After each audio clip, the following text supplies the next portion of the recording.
Bon matin tout le monde, bonjour, bienvenue, installez-vous les amis. On est en plein cœur de l'Insectarium pour la 21e édition du festival 24 heures de science, collaboration avec Science pour tous. Merci encore une fois Science pour tous de me faire confiance pour couvrir cet événement. Je vais en profiter pour remercier Espace pour la vie de nous permettre de faire un live ici à l'Insectarium, puis ensuite au Planétarium. Il est tout juste 9h30 et je pense qu'on va pouvoir rentrer dans le vif du sujet et je vais demander à Vincent Grondin de venir me rejoindre, de rentrer sur le champ. Moi, c'est Vincent. Je suis éducateur scientifique à l'Insectarium depuis quelques années maintenant. Ça fait plaisir d'être ici ce matin avec vous autres. Eh bien, enchanté Vincent, merci beaucoup de nous rejoindre ici sur le live de Science à la carte. À l'Insectarium, notre rôle, il y a quand même plusieurs facettes, mais en tant que tel, c'est juste de prendre le temps avec les visiteurs, d'un petit peu partager notre passion. T'sais, on se promène, puis on va butiner d'une personne à l'autre, c'est vraiment hey, « écoute, je peux-tu te montrer quelque chose de cool? Ouais. » Là, c'est justement, moi, j'ai plein d'insectes qui me passionnent puis que je trouve vraiment cool à montrer. Je dis « OK, celui-là, il peut faire telle chose comme ça. » C'est vraiment un petit peu partager un petit peu de ma passion avec les gens. Tu sais, il y a des jeunes enfants puis des trucs comme ça que ça allume quelque chose. C'est comme « Oh my God, ça commence là. » Puis là, tu peux faire la visite au complet avec eux ou des fois, c'est comme « OK, on a un groupe là, on a une personne là. » Fait qu'on est plus en mode butinage. Là. Très cool. Donc, l'aspect curiosité que tu viens attiser les jeunes. Exactement. On est là pour attiser la curiosité, pour commencer quelque chose. Là. Tu sais, des fois, on va plus en profondeur avec certaines autres personnes. Des fois, d'autres personnes, c'est comme « Ah, ça, c'est cool, ça, c'est cool. » Puis t'as des enfants, des fois, que leur attention sont comme partout en même temps. On en profite. En même temps, quand tu te balades dans un endroit comme celui-là où tu as des papillons dans tous les sens, c'est dur de garder l'attention sur un truc. Ça en fait beaucoup, là, honnêtement. Fait que je comprends, là. On va rentrer en vif du sujet. Parlons papillons, monarques, parlons maquettes, parce qu'il me semble que tu nous as apporté tout un tas de choses. On a notre fameux papillon monarque qui va être un petit peu la star d'aujourd'hui. C'est un papillon spécial qui va pondre ses œufs seulement sur une seule plante. Ça va être sur l'asclépiade comme ça. Toutes les sortes d'asclépiades comme ça, ils vont être parfaites pour mettre des œufs de monarque, parce que le monarque il a besoin de quelque chose de spécial. C'est un papillon toxique qui mange une plante toxique. Fait que l'asclépiade en tant que telle, là, même si nous autres on en mange ben trop, là, on va finir par vomir. Là. Mais c'est la même chose pour le papillon monarque adulte. Si les oiseaux, admettons, ils mangent trop de papillons monarques, ils vont vomir aussi. C'est pour ça qu'il y a une aussi belle couleur comme ça, c'est pour signaler à ces prédateurs, ben moi je suis dégueulasse à manger. Ils peuvent en manger un, ils peuvent en manger deux, mais au troisième, ça ressort puis on est traumatisé à vie, on mange plus jamais de papillon orange. Ce qu'ils font là vraiment, c'est qu'on va mettre en dessous des feuilles comme ça, leurs œufs. Puis de ces œufs-là, il va sortir une petite chenille qui, elle, va se faire plaisir de manger son propre œuf, mais aussi toute la plante comme ça qui va la dévorer. Là. Cette chenille-là, là, pendant plusieurs jours, là, pendant quasiment 2 semaines, elle va grandir sans arrêt. Fait qu'elle grandit. Puis, ça va devenir géante. T'sais, évidemment, en proportion, elle ne sera pas grosse comme ça dans la vraie vie. Ça fait quand même une bonne chenille, mais juste quelques centimètres comme ça. Ce qu'on va faire, la chenille, là, c'est qu'elle s'accroche en dessous de la plante comme ça. Et là, elle va faire sa dernière mue de chenille pour se transformer en chrysalide. Fait qu'elle va changer de peau une dernière fois. Et voilà, la chrysalide va se dévoyer en arrière. Puis, on a la mue de l'ancienne chenille qui va tomber par terre. Puis là, on a notre fameuse chrysalide. On va avoir des vrais aujourd'hui. Cette chrysalide-là, en plusieurs semaines encore là. Donc là, on vous tease parce qu'on va en avoir des échantillons. Il y a comme tout un endroit où c'est en cours. C'est en cours de mue. Là, justement, après quelques jours comme ça, ils vont changer de couleur. Puis là, ça va être vraiment transparent. Puis là, on voit déjà le papillon à l'intérieur. Là, ce matin, on en a un qui est déjà sorti comme ça. Les autres sont encore vertes, mais ça se peut que le temps qu'on se ramasse là-bas, qu'on en voit des comme ça. Ça va être vraiment cool, là. Puis à partir de là, justement, on a le papillon qui ouvre les ailes puis qui va devoir les laisser sécher pendant plusieurs heures. Parce que le papillon, en ce moment, là, il est tout mou. S'il s'envole tout de suite, ça va pas marcher. Fait que vraiment, il se laisse sécher pendant plusieurs heures, puis après ça, il s'envole, puis il part comme ça. Donc, c'est le cycle de vie très, très vite. Puis un truc spécial aussi avec les papillons, c'est qu'ils peuvent faire ce cycle de vie-là plusieurs fois pendant l'été au Québec. Mais une fois que l'automne arrive et qu'il fait un petit peu trop froid, là, la migration va commencer. Fait que ça, c'est un truc spécial, là. Il y en a qui vont faire 4500 km pour se rendre jusqu'au Mexique. Ça va loin, là. Ouais. C'est super impressionnant. Puis quand ils vont faire ça, en plus, les monarques, ils ont un petit processus spécial. Ils vont étendre extendre leur longévité. Ils vont vivre pas mal plus longtemps qu'ils sont supposés. Même des fois, là, on a un papillon monarque qui s'est perdu pendant à peu près 8 mois avant de se rendre jusqu'au Mexique. Ça fait une longévité super longue pour un papillon monarque. Des fois, par exemple, ça peut durer juste quelques mois, le temps d'arriver là en ligne droite, et c'est fini. Qu'est-ce qui rend le monarque si fascinant? Justement, la migration, puis les couleurs vives, puis les choses comme ça, c'est comme 2 trucs qui sont très attirants. C'est non seulement c'est un papillon qui est super facile à différencier des autres, qui est marquant dans l'imaginaire, mais c'est aussi un truc qu'on a tout en Amérique du Nord au complet. Que tu parles du Québec jusqu'au Mexique, c'est un papillon qui est super emblématique, qui est super important, puis tout. Fait que genre, il parcourt toutes les frontières. Fait que tout le monde l'a dans leur imaginaire comme ça, parce que justement, il se retrouve partout. Puis c'est un papillon aussi qu'il y a des années, là, il y en avait des papillons monarques, c'était impressionnant, là. Il y a même des endroits au Mexique où est-ce que tu t'en vas en ce moment, la forêt est orange. Plus que leur site d'indication, ils partent de partout d'Amérique du Nord, puis ils se rassemblent tous au même endroit. C'est comme la forêt, c'est la réserve des monarques. Puis là, il y en a tellement à un point tel que genre les branches des arbres, ils plient sous le poids des monarques. Super impressionnant, c'est ridicule. C'est genre ces monarques-là, justement, ils passent tout l'hiver en sorte d'hivernation comme ça. Fait qu'ils sont pas morts, ils sont pas complètement congelés ni rien, mais ils sont juste en stase, là. Fait que c'est vraiment impressionnant. C'est pas mal le paradis pour les scientifiques qui vont là-bas, comme c'est the place to be pour étudier les monarques. Exactement, c'est super impressionnant. C'est bizarre à dire, par exemple, parce que c'est comme une réserve super protégée. Fait que cette forêt-là, en tant que telle, tu peux pas rentrer avec un char, parce que quand tu rentres dans la forêt, il y a un tapis de monarques sur le plancher. Il faut vraiment que tu fasses attention. Fait que t'es autour, tu peux pas rentrer au milieu. Sinon, tu vas toutes les écraser, ces affaires-là. C'est des millions de monarques, c'est dur à passer à travers. C'est sûr. Est-ce qu'il y a des préjugés, des conceptions qui sont faites sur le monarque? Est-ce que tu es beaucoup en contact avec le grand public? Est-ce qu'il y a des idées reçues que tu as régulièrement sur cet animal-là? Sur le monarque en particulier, je pense que les gens, justement, tu sais, il y en a qui est comme, OK, c'est un insecte qui est protégé au Québec. Mais c'est pas un insecte qui est protégé partout. Admettons, aux États-Unis, je pense qu'en ce moment, genre, la protection est proposée, mais il n'y a pas de loi qui a été votée officiellement là-dessus. C'est pour ça que, justement, c'est important d'avoir le plus d'informations pour ça. Parce qu'en ce moment, c'est comme, est-ce qu'il est protégé? Est-ce qu'il n'est pas protégé? Combien est-ce qu'il y en a? Combien il en reste? Parce qu'on le sait qu'il y en a moins, mais on n'a pas toutes les informations là-dessus. Je comprends. Très chouette. Est-ce qu'on parle un petit peu des 10 ans de Mission Monarque? Let's go, ouais. Avant, parce qu'encore une fois, on vous tease un petit peu là, on va aller se balader juste après. Mais avant, c'est important pour nous de parler de Mission Monarque. Parle-nous du projet de sciences participatives. Mais tu sais, on a parlé justement que pour la protection du monarque, il faut avoir plus d'informations. C'est vraiment ça que Mission Monarque fait. Pour pouvoir le protéger, le monarque, il faut protéger justement l'asclépiade parce que c'est non seulement leur plante hôte, mais c'est vraiment toute leur survie dépend de ça. Il y a des régions comme ça où est-ce que les asclépiades, non seulement c'est traité comme des mauvaises herbes, mais où est-ce que justement ça pousse pas super bien. Ou admettons, il y a des places où est-ce qu'on fait trop de champs, puis on déplante les plantes indigènes, puis des choses comme ça. Fait qu'il y a comme une sorte de perte d'habitat. Fait qu'en ayant plus d'informations sur l'asclépiade, les milieux de reproduction du monarque, ça permet de protéger ces places-là. Tu sais, c'est comme si on avait des oasis un petit peu partout en Amérique du Nord. C'est plus facile de les protéger comme ça quand on sait qu'ils existent. Le problème avec des papillons à l'échelle de l'Amérique du Nord, c'est que justement, il faut savoir où est-ce qu'ils sont. Parce que, tu sais, il y a tout le monde des gens, moi j'en ai plein dans mon jardin, puis tout, mais il y a des gens dans certaines régions que, cette année, j'en ai juste pas vu, là. C'est comme, ça va dans certaines places, ça va pas dans certaines places, mais justement, le plus d'informations qu'on a, le plus c'est facile de les protéger, là. L'idéal avec ça, justement, c'est que puisque c'est quelque chose non seulement à l'échelle de toute l'Amérique du Nord, mais que justement, c'est des milliards de kilomètres à couvrir puis tout, c'est pas genre une équipe de scientifiques qui va pouvoir faire tout ce travail-là. Ce qu'on fait, justement, c'est qu'on demande la participation de la population pour, justement, genre, nous permettre de couvrir un plus grand territoire. Non seulement ça fait participer les gens, ça permet justement de présenter le monarque puis de l'avoir dans notre conscient, puis de puis d'y penser. Mais aussi, c'est que ça permet d'avoir pas mal plus de données, là. Genre, juste Mission Monarque, genre, cette initiative-là, c'est des centaines de des dizaines de milliers de points de données différents. Puis ça, c'est vraiment avec l'aide de tout le monde. Alors que si tous les scientifiques de Mission Monarque travailleraient 24 heures sur 24 pour faire ce travail-là, il n'aurait jamais été aussi loin, là. Justement, en ayant plus de monde qui travaille sur le projet, c'est beaucoup plus facile à atteindre. Et justement, il y a comme des trous dans la répartition. Parce qu'il y a certaines régions où est-ce que justement, il y a des ups et des downs avec les années. C'est normal, c'est des points de répartition qu'on connaissait déjà. Mais il y a des endroits où est-ce que justement, la population disparaît puis qu'on n'en a plus pendant quelques années. Des fois, elle revient. C'est comme justement nos oasis, ils changent au fur et à mesure du temps. Est-ce qu'on peut planter, mettons, cette plante chez nous pour accueillir le monarque? Oui, faites-vous plaisir. Oui. Ça pousse super bien. Et on a des trucs sur l'espace pour la vie qu'il faut comment justement en avoir, comment avoir des graines, comment les cultiver puis tout. Faites-vous plaisir, c'est une super belle plante à avoir. Ça va aider plein d'autres insectes, mais aussi aider le monarque. Est-ce que ça te dirait qu'on passe de l'autre côté? Oui, avec plaisir. Hein? Moi, je pense qu'on peut commencer à faire ça. En ce moment, c'est encore le matin. Le soleil se lève, fait qu'on a beaucoup de papillons qui viennent juste de se réveiller. Il y en a quelques autres qu'on va voir qui sont déjà en mode repos, fait qu'ils sont pas encore réveillés pour ce matin. Fait qu'on peut y aller direct, là. Déjà, dans les arbres, on a des papillons comme ça ici qui sont déjà en mode repos. Ceux-là vont s'activer un petit peu plus tard dans la journée. T'en as certains, par exemple, que c'est vraiment aux crépuscules qui vont s'activer. Donc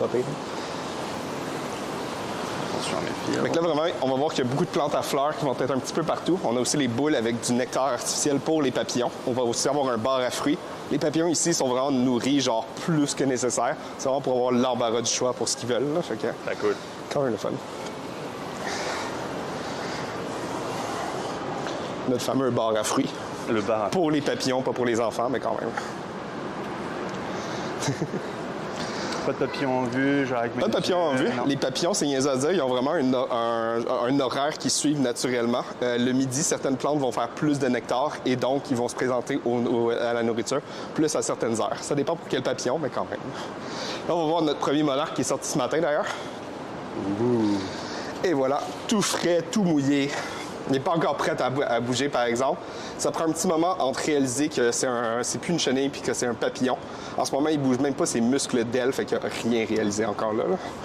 Donc là, présentons un petit peu l'endroit de manière générale.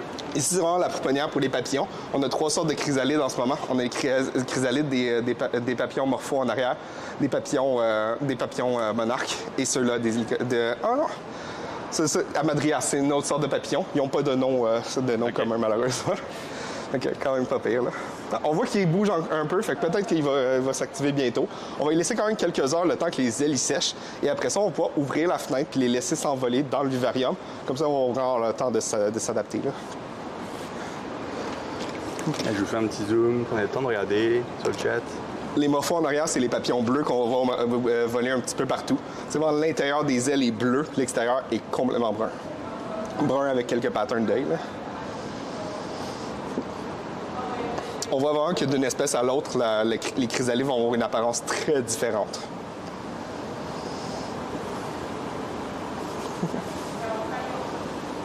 Très chouette. Ah, puis en arrière, je pense que j'ai pas vu en arrière.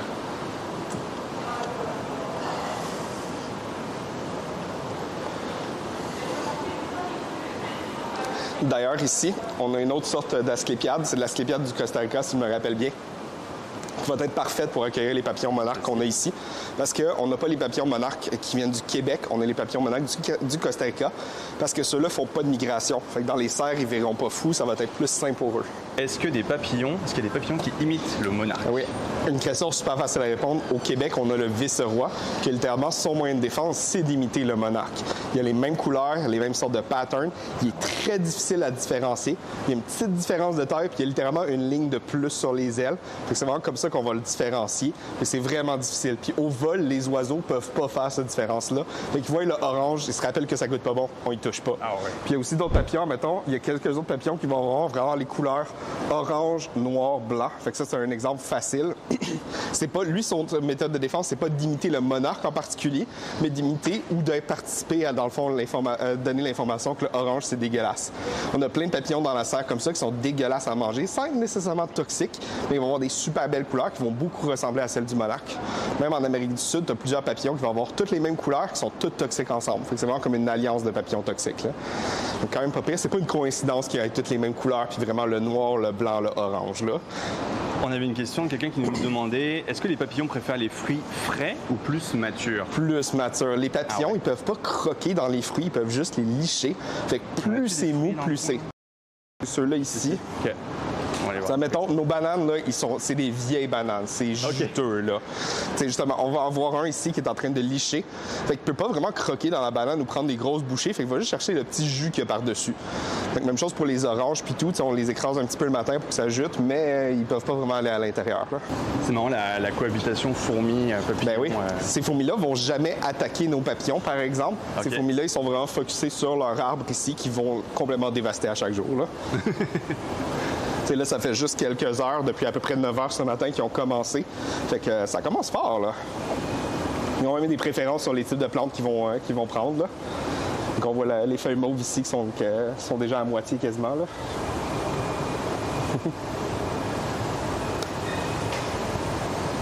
Très chouette. Un mix. On a ici aussi une espèce du Québec qui est vraiment bien cachée. On a justement nos petits phasmes, nos petits bâtonnets ordinaires. On en a quelques-uns cachés dans ce buisson-là. On en trouve beaucoup au Mont-Royal si vous en cherchez au Québec, mais bonne chance d'en trouver ailleurs. C'est vraiment difficile, très cryptique. On avait fait un live sur les fourmis-atta au même endroit il y a quelques années. On avait été un petit peu dans les coulisses. Replay disponible sur la chaîne de Science à la carte. Continue un peu à se balader. Ah, on a un autre exemple de papillon toxique aussi. Le jaune et noir, comme ça, c'est vraiment une signification de poison ou de toxicité. Cela, pour les humains, évidemment, il faudrait en manger une cinquantaine pour avoir vraiment des dégâts. De toute façon, on va vomir avant, là. Ces papillons-là, en particulier, quand ils vont dormir la nuit, ils vont tous se rassembler pour un petit peu répéter le message « On n'est pas bon, venez pas nous manger ». Puis quand tu as 50 papillons qui dorment au même endroit, les prédateurs sont comme « Ah, c'est un petit peu trop beau pour être vrai ». Combien existe-t-il, nous dit Prof Nini, combien existe-t-il de sortes de papillons? Oh, je connais pas la statistique exactement. Je pense que c'est genre pas dans les centaines de milliers, mais quand même beaucoup de sortes de papillons différentes. Okay. Les insectes en général, c'est 1 million d'insectes différents. Je pense que notre famille avec la plus grande population, plus grande diversité, c'est les coléoptères, puis eux, c'est 400 000 à eux. Là. Fait que quand même quelque chose. T'sais, juste dans notre serre à nous autres, on a 45 espèces là. Fait que, ah ouais. C'est quand même pas pire. Là. C'est une petite serre en plus. Là. On pourrait faire bien gros. Très chouette. C'est quoi les questions que tu reçois en général du public, les questions les plus fréquentes sur les papillons ou l'insectarium de manière générale? Des fois, mettons, avec les papillons qui mangent, les papillons ont des préférences. Il y a certaines espèces qu'on va seulement voir sur les agrumes. Il y en a d'autres qui détestent certains fruits puis des choses comme ça. On doit d'ailleurs essayer des nouveaux fruits une fois de temps en temps pour voir est-ce qu'on a trouvé le bon fruit pour telle espèce puis tout. Mettons, les pamplemousses, d'habitude, les morphos, ils tripent dessus. Là, en ce moment, on n'en a pas parce que c'est pas l'heure du dîner, mais quand même. Là, fait que... Quoi d'autre? Il y a aussi beaucoup de questions sur la longévité des papillons. Je ne sais pas si vous avez remarqué, tout à l'heure, on a filmé un papillon qui avait une étiquette sur lui en ce moment. Oui. Ouais. Les étiquettes comme ça, c'est pour, dans le fond, identifier les papillons pour faire des études dessus. Mettons, là, je me rappelle plus c'était quel numéro. Mettons, numéro 300, on les a relâchés il y a genre quelques mois. Le numéro 10, c'était il y a 5 mois. Fait que c'est super vieux comme papillon, là. Fait que dépendant justement de leur longévité, on peut savoir des informations dessus.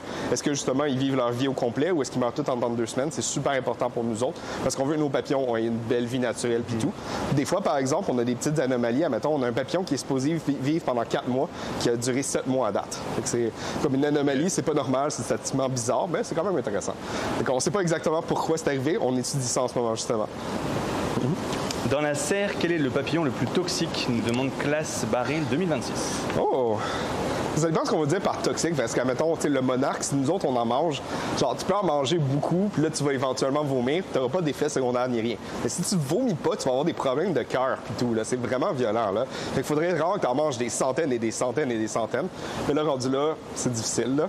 Le papillon jaune et noir que j'ai montré tantôt, Heliconius, la molécule est pas genre aussi toxique, mais elle a des vrais effets puis des choses comme ça. Fait que c'est encore là, ça dépend à quel point ça vous tente de manger des papillons parce que justement, ils peuvent pas avoir un effet toxique ou empoisonné sans que tu le manges. T'sais, les papillons, ça n'a pas de dents, ça n'a pas de griffes, ça n'a pas grand chose pour se défendre. C'est juste en se faisant manger comme ça que tu vas t'intoxiquer. Fait que... On voit justement des rassemblements de papillons ce matin. Oh, wow. Il y en a certains qui lancent des hormones dans les airs pour attirer les autres papillons, mais des fois, c'est vraiment... ils se mélangent entre les espèces dans ces nuages-là. Je ne sais pas si vous voyez bien avec le contre-jour un petit peu, mais... D'ailleurs, on a un monarque adulte qui est dans cet état-là, genre juste au milieu. Ah oui. Il est encore au repos, c'est trop tôt le matin pour lui, là, mais... Il a besoin de son petit café. Les papillons vont utiliser la couleur de leurs ailes pour se reconnaître d'une personne à l'autre. Mais puisqu'il y a beaucoup de papillons qui ont des couleurs similaires, ça leur permet de se mélanger une fois de temps en temps. Comment les papillons cohabitent? Bien, honnêtement, il y a des papillons qui vont jouer ensemble. Mettons, les morphos bleus vont courir après les autres papillons qui ont les ailes bleues ou mauves ou des fois les ailes brunes. Ils vont courir un après l'autre. Ils cohabitent bien, mais c'est plus un jeu ensemble. Ils peuvent pas vraiment se faire mal parce qu'ils sont tellement légers que même en fonçant à pleine vitesse sur un papillon, le papillon va juste se tasser. Des fois, on a des papillons qui montent sur les ailes des autres papillons, mais honnêtement, ça fait pas vraiment de dégâts. C'est un petit peu chiant pour l'autre papillon, mais c'est pas mal ça. Okay.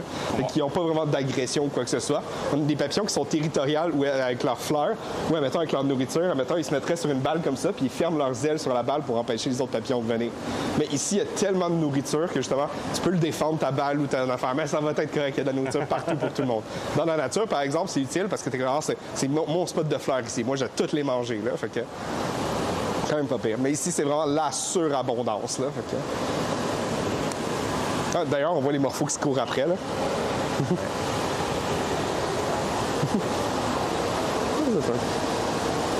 C'est posé ici. Il y en a beaucoup, hein? Quel est leur mode de reproduction? Ben, les papillons sont vraiment sexués. C'est vraiment genre mâle avec femelle. Ils vont se mettre abdomen à abdomen. C'est vraiment le mâle qui va féconder la femelle. Elle, après ça, va partir avec, une fois fécondée, puis pondre les œufs partout. Les mâles vont pas vraiment rester avec la même femelle. Ils sont vraiment genre polygamistes et tout. Là. Fait qu'ils vont aller se reproduire au maximum, puis les femelles vont s'arranger tout seuls. Ils protègent pas leurs bébés non plus. Fait que des fois, ils sont juste abandonnés sur les plantes. Je peux pas dire que c'est le cas pour tous les papillons, mais en général, c'est juste, on met les bébés partout. Bonne chance. Là. Fait que, exactement. Puis là, on est dans le pic de la saison. C'est quand même pas mal votre activité à l'insectarium. En tout cas, c'est pas mal là. Il y en a quand même beaucoup, mais encore là, on est le matin. Fait qu'on a vu qu'il y en a quand même beaucoup qui dorment en ce moment. C'est niaiseux à dire, ça va vraiment s'activer plus vers le midi. Puis après ça, l'activité va redescendre comme ça. Est-ce que c'est vrai que si on les touche, on les blesse? C'est vraiment facile de blesser un papillon. Le poids d'un papillon, c'est seulement quelques grammes, alors que notre doigt, puis tout, c'est comme un objet genre instoppable. Là. Fait que quand tu y vas avec ton doigt comme ça, c'est une question de est-ce que je le flatte doucement ou est-ce que j'y casse l'aile d'un coup comme ça? C'est vraiment dur à les manipuler puis tout. Même moi, en tant que professionnel qui fait ça de temps en temps, je vais jamais le faire à part si le papillon est plus en danger que quand moi je vais le toucher. Fait que mettons, j'ai un papillon qui est en train de se noyer dans l'eau, là je vais le manipuler, là je vais le toucher. Mais à part ça, genre, je le toucherai pas pour le fun, je veux pas les prendre ou quoi que ce soit. Fait que jamais on va essayer de toucher un papillon. On va pas les forcer à monter sur nos doigts ou quoi que ce soit. On va juste les laisser tranquilles. Parce que le degré entre une erreur fatale ou juste flatter comme ça, honnêtement, pour les humains, c'est non existant. Là. Fait que c'est vraiment difficile. Là. Fait que...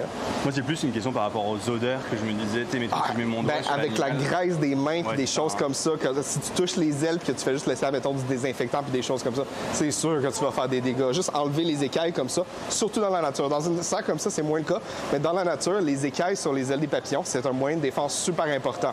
Quand, mettons, un papillon va se coller sur une toile d'araignée, c'est les écailles qui vont arracher, puis le papillon a comme une deuxième chance à la vie rendue là. Alors que si tu l'as déjà touché puis que tu as enlevé une couche d'écailles, bien, cette couche-là d'écailles peut plus s'arracher, c'est l'aile elle-même qui va s'endommager. C'est comme si tu enlevais ta deuxième chance à ton papillon, fait qu'il va mourir à la première toile d'araignée. Okay, c'est quand même brutal, là, mais ouais. Donc on laisse les papillons venir à nous, s'ils viennent à nous. Oui, c'est ça, exactement. Cool, mais on force pas. Des fois, quand on est assez zen puis tout, ils vont venir sur nos épaules, sur la tête, tout le kit, là. Fait que c'est un peu comme les chats, finalement. Honnêtement, c'est vraiment comme des chats. Moins t'essayes, mieux ça va, honnêtement. C'est fou, là. Fait que... Comment se développent les couleurs sur les ailes des papillons? Oh, ça, c'est une question. C'est une excellente question parce qu'il y a comme deux réponses différentes. Il y a des papillons que dans leurs ailes, ils ont vraiment un pigment qui est comme une molécule qui va faire une couleur. Mettons comme notre peau avec nous autres, c'est la mélanine qui va changer la couleur de peau. Mais les papillons, ils trichent aussi des fois. Les papillons morphos que vous avez vus, là, leurs ailes, c'est comme s'ils étaient couverts de petits miroirs qui reflètent la couleur bleue. Fait que c'est pas une molécule en tant que telle, c'est vraiment une structure physique, c'est des écailles réfléchissantes. Fait qu'ils ont pas comme une vraie couleur bleue. Fait que si je prends un papillon morpho, que je prends ces écailles sur mon doigt puis je les frotte, ça va pas faire des morceaux bleus, ça va juste faire des petits morceaux bruns ou noirs. C'est vraiment fou comme ça. Dès que tu détruis les miroirs, la couleur elle arrête. C'est comme un miroir brisé, ça reflète rien, là. C'est vraiment spécial. Super bonne question. Allez checker ça sur Internet si vous pouvez. Les écailles des papillons au microscope, là, super intéressant, super cool. Là. C'est vraiment comme une petite rangée d'écailles. Là. Fait que... J'imagine qu'il y a aussi une dimension génétique derrière ça. Ah oui, définitivement. Ouais. Chaque génération, des fois, il y a des petits changements de couleur puis des choses comme ça. Des fois, il y a des mutations qui vont faire en sorte que le papillon il change de couleur au complet. Mais des fois, l'affaire, c'est que ça joue un petit peu contre eux. J'ai déjà vu des morphos comme ça qu'au lieu d'avoir les ailes bleues, ils les avaient roses. Mais ce morpho-là, il n'y a aucune chance de succès parce que les autres morphos cherchent du bleu. Fait que quand ils sont roses comme ça, ils n'ont plus la bonne couleur. Il n'y a aucun autre morpho qui veut s'accoupler avec. Fait que ça marche pas. Fait que des fois, ils peuvent s'essayer. Mettons, si c'est un mâle très, très willing, il peut peut-être se trouver une femelle. Mais des fois, si c'est une femelle, il n'y a aucun mâle qui va essayer de s'accoupler avec parce qu'elle n'a pas la bonne couleur. C'est vraiment triste, là, mais des fois, ça peut jouer un petit peu contre eux. Là. Okay. Combien de temps peut vivre un papillon monarque? Justement, quand ils font leur cycle de vie super vite, ça peut durer seulement 1 mois. Mais des fois, en se perdant jusqu'au Mexique, on en a un qui a déjà duré pendant 8 mois. Je pense qu'il y a des records mondiaux un petit peu plus hauts que ça, mais moi, lui que j'ai entendu, justement, c'est un bon 8 mois. Fait que quand même pas pire, là. Il y en a un qui me tourne autour. Ouais, là. Des fois, les papillons, ils checkent autour, puis c'est comme, ça bouge trop, c'est pas un arbre. On va aller ailleurs, là. Fait que... On va continuer à faire un petit tour. Je vois que ça vous tente? Tout ça, on a des papillons de nuit. Exactement. Oh, ben oui. Et voilà. Et justement, en étant assez immobiles, des fois, ils vont venir sur nous autres. Sur les mains, c'est très, très rare. Par exemple, je veux juste vous le dire, là, c'est ultra rare que ça va arriver. Et voilà. Et voilà. Merci. Ça, on a des papillons de nuit en ce moment. Les papillons de nuit, c'est un petit peu le contraire du monarque. Le monarque, il va vivre super longtemps.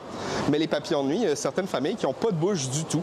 Fait que celui-là, ce qui va arriver, c'est que dès qu'ils émergent de leur chrysalide, c'est un petit peu le début de la fin. Ils vont durer aussi longtemps qu'ils peuvent. Ils vont pondre un maximum d'œufs, s'accoupler au maximum. Mais ils commencent à mourir de faim dès le départ. Là. Fait que je peux vous montrer ça. Là. Allez. C'est des papillons gigantesques, par exemple, parce que la chenille doit se faire des réserves pour justement durer au maximum. Fait que même si ça dure 5 à 10 jours maximum, c'est quand même beaucoup de bébés qu'ils peuvent faire en ce temps-là. Là. C'est niaiseux à dire, ceux-là, c'est des petits papillons en plus. Les papillons de cette espèce-là peuvent devenir beaucoup plus grands. Oh my God. Un papillon de nuit ici. Quel est ton métier et ton parcours? Ton métier, éducateur scientifique. Éducateur scientifique comme métier. Comme parcours, j'ai un diplôme en bioécologie. C'est vraiment écologie, biologie, puis un petit peu de touche à tout. Honnêtement, c'est parfait pour un éducateur parce que justement, j'ai essayé un petit peu de tout puis n'importe quoi. J'ai déjà travaillé au jardin en tant qu'éducateur puis tout.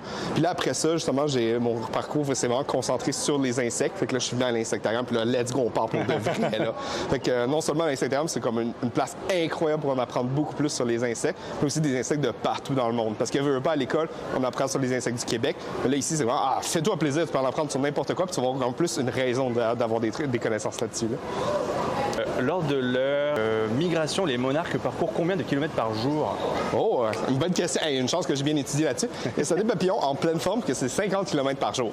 C'est quand même vite, c'est ça l'affaire. Là. Il y en a des fois que ce qu'ils font, c'est qu'ils s'en vont dans des courants aériens qui font comme les guider comme ça. Fait que ça leur permet d'économiser de l'énergie. Fait que c'est pas un 50 km à y aller en roll sol, puis tout. Ils se laissent planer, puis on y va tout ensemble. Là. Fait que c'est quand même pas pire. Ils feront pas comme les outardes en faisant des essais, mais quand même. Ouais. Est-ce que d'autres types de papillons peuvent planer comme les monarques? Il y en a vraiment des. Justement, on a un exemple, on a les grands planeurs ici qui sont dans la famille des monarques, qui eux, c'est vraiment le planage, puis on y va lentement, puis tout. Puis ils vont vraiment avoir du fun avec l'aération ici, parce qu'ils se laissent envoler dedans. C'est comme oui! Puis là, on fait des tours comme ça. Tu as d'autres papillons migrateurs qui vont utiliser les mêmes techniques que les monarques. Parce que les monarques sont vraiment cool pour ça, mais il y en a plein d'autres papillons qui vont faire des migrations un petit peu partout dans le monde. Là. L'hiver, c'est rough pour les insectes, fait que c'est une façon facile, entre grosses parenthèses, de l'éviter. Là, fait que... Puis à quel point, je pense que c'est un élément important qu'il faut qu'on aborde, c'est l'urgence climatique. Oui. À quel point est-ce que ça impacte les papillons? Beaucoup. Non seulement les changements climatiques, c'est une des raisons pourquoi est-ce qu'on a perdu autant de papillons monarques. T'sais, on a la perte d'habitat qu'on a parlé tantôt, les techniques agriculturelles qui ont pas arrêté de changer. Mais les papillons monarques, là, si on prend des mesures d'il y a à peu près 40 ans, on a perdu 95 % de la population. Là. C'est vraiment rough. Là. 90 % dans certains milieux, un petit peu moins dans d'autres, mais quand même, dans certaines régions, là, c'est rough. Là. Fait que changement climatique, c'est pas genre une sentence de mort, mais honnêtement, ça a baissé déjà la population. Là. Fait que juste un changement de quelques degrés, ça change toute l'aire de répartition en plus. Là. Fait que c'est vraiment tough. D'où l'importance d'avoir des endroits comme l'insectarium. Exactement. De les étudier et les protéger. Est-ce que les parents papillons peuvent transmettre leur expérience à leur progéniture? Oh, une bonne question. Les papillons, malheureusement, puisqu'ils n'élèvent pas leur bébé, ils font vraiment pas... ils n'ont pas vraiment de passage de connaissances de choses comme ça. Puis leurs connaissances innées sont vraiment dans l'espèce au complet. Fait que c'est pas une question de parents à bébé comme ça.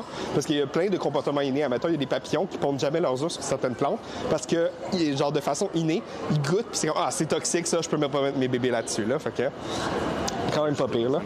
Fait que, mettons, l'asclépiade, la plupart des papillons, ils les trouvent dégueulasses parce que, justement, ça a une toxine à l'intérieur. Fait que c'est inné, ça. C'est juste comme quand ils goûtent, ils sont comme, dégueulasse. Fait qu'ils n'ont pas besoin de l'apprendre. C'est comme leur corps réagisse à ça, genre, naturellement, là. Fait que... Quel papillon a la plus longue croissance dans la chrysalide? Oh, c'est une bonne question. Il y a des papillons de nuit, justement, qu'on a vu tantôt, que ça peut durer jusqu'à 5 mois dans la chrysalide. Okay. Parce que, justement, ils évitent tout l'hiver au complet dans la chrysalide comme ça. Mais ça ira jamais trop longtemps comme ça. Il y en a que c'est pire, avait-on dans la chenille. J'ai une chenille qui va survivre pendant 14 ans. C'est vraiment fou. Ça, c'est mon pire cas, là, honnêtement. Là. C'est 14 ans en tant que chenille, genre quelques mois en tant que chrysalide, puis 2 mois en tant que papillon, puis c'est fini. Là. Fait que, quand même intense, là. Fait que, à chaque hiver, ils doivent retourner en dessous de la terre, ils hibernent, puis après ça, ils ressortent, puis on fait ça pendant 14 ans, là.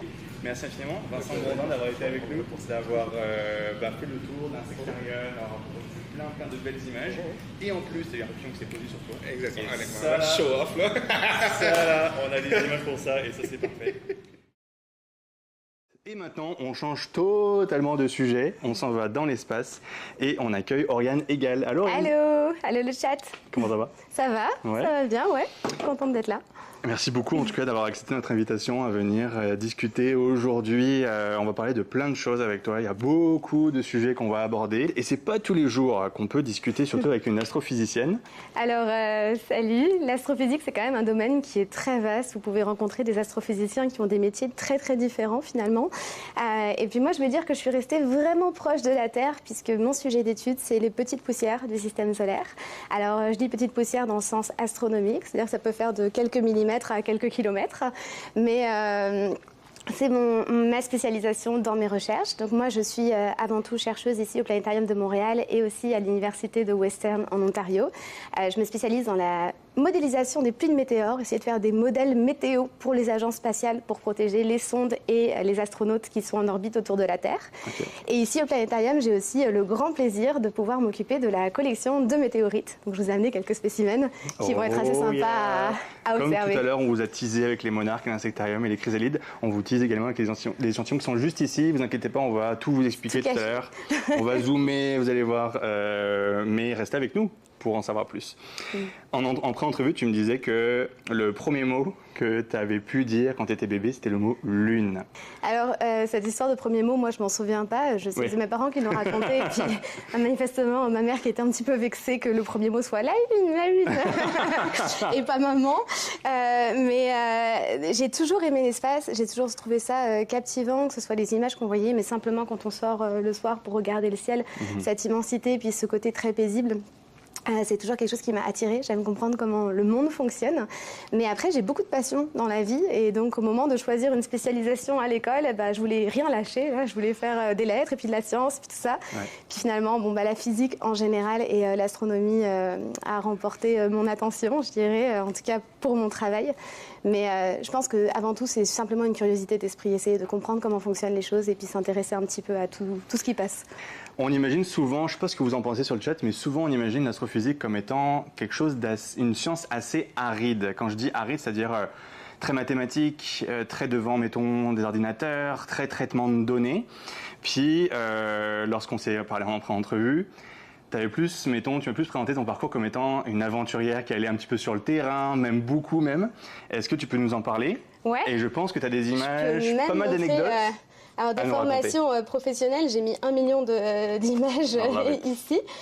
Mais je peux vous montrer quelques-uns de mes terrains de jeu. Alors, j'ai cette chance incroyable, moi, d'étudier les choses qui tombent sur Terre, ce qui fait que parfois, il faut voyager pour essayer de trouver ce qui est tombé sur notre planète. Alors, de plus en plus, on essaie de limiter aussi nos déplacements pour des raisons écologiques. Mais souvent, on imagine des scientifiques comme étant complètement coincés dans leur bureau, devant leur petit écran avec leurs petites lunettes, à pas forcément savoir interagir avec le quotidien. Moi, l'essentiel, qu'on a des scientifiques de manière générale dans pas mal de domaines. C'est ça, la petite blouse, et c'est très bien aussi, et ça fait partie du job.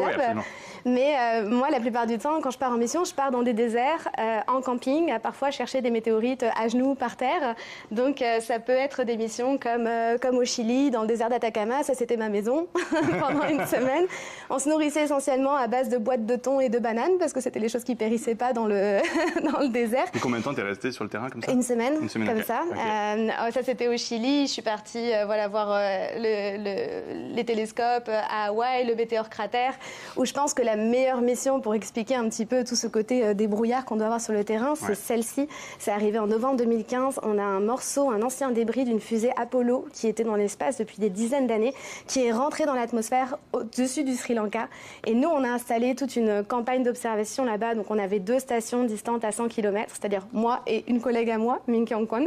Et on a passé 36 heures dans la jungle à installer nos caméras. En plus, c'était la mousson, donc il y avait la tente qui ployait sous l'eau, à essayer de... Ça doit être... J'ai imaginé le côté électronique, là, excusez, j'ai une déformation professionnelle avec tout mon setup. Toi, tu comprends. Ça. Ah ouais, je vous file. Ouais. Moi, j'avais une sorte de bâton que j'avais trouvé un morceau de bois où j'essayais d'éviter que l'eau tombe sur les ordis. Mais il y a eu tout un truc parce qu'on n'avait pas de courant. Ils ont dû découper un câble électrique et ils m'ont donné un câble électrique et j'avais une multiprise et je me suis dit, OK, il va falloir que ça fonctionne.